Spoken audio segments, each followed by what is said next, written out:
সদরঘাট দেশের অন্যতম ব্যস্ততম এলাকা এবং নদীবন্দর।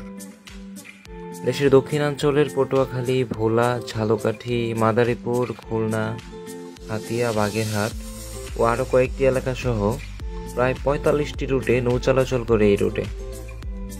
প্রতিদিন লাখো মানুষের পদচারণায় মুখরিত থাকে সদরঘাট। বুড়িগঙ্গার তীরে গড়ে ওঠা এই সদরঘাটকে ঘিরে ১৯ শতকে ঢাকার ব্যবসায়িক জনপদ গড়ে ওঠে। এই নদীর পাড়েই গড়ে উঠেছে আহসান মঞ্জিল, জগন্নাথ বিশ্ববিদ্যালয়, বলদা গার্ডেন সহ নানা গুরুত্বপূর্ণ স্থাপনা। তবে এখন সদরঘাটের সেই পুরনো দৃশ্য অনেকটাই পাল্টে গিয়েছে। বেশি দূর নয়, আজ থেকে বছরখানেক আগেও এই সদরঘাট ছিল বিশাল জনবহুল জায়গা। লাখো মানুষের পদচারণায় মুখরিত থাকত ২৪ ঘন্টা। হাজারো যাত্রীদের আনাগোনা দেখা যেত।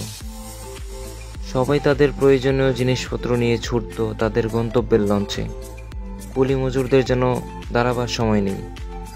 লঞ্চগুলোতে তিল দারণের জায়গা থাকতো না। বিশেষ করে ঈদের ছুটিতে কোটি মানুষ ঢাকা ছাড়ার লড়াই। কোনো রকম একটা লঞ্চে উঠতে পারলেই হলো।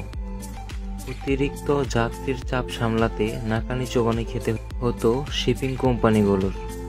লঞ্চগুলোতে তিল ধারণের জায়গা ছিল না। ডেকে ছাদে যে যেভাবে পারে উঠে যেত। অতিরিক্ত যাত্রীর চাপে প্রায়ই ঘটত দুর্ঘটনা। শীতকালে কুয়াশা থাকলে ভোগান্তিতে পড়তে হতো যাত্রীদের। ঘন্টার পর ঘন্টা অপেক্ষা করে থাকতে হতো বাড়ি ফিরতে চাওয়া মানুষগুলোর। কিন্তু পদ্মা সেতু নির্মাণের পর সদরঘাটের সেই চিরচেনা রূপ অনেকটাই পাল্টে গেছে। নেই আগের মতো জনকোলাহল। রুটগুলোতে লঞ্চ চলাচল অনেক কমেছে।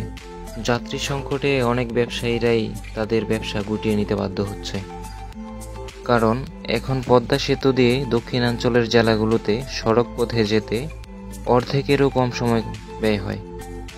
দীর্ঘ সময় লঞ্চের জন্য বসে থাকতে হয় না। ফলে যাত্রীদের কাছে সদরঘাটের গুরুত্ব অনেকটাই কমেছে।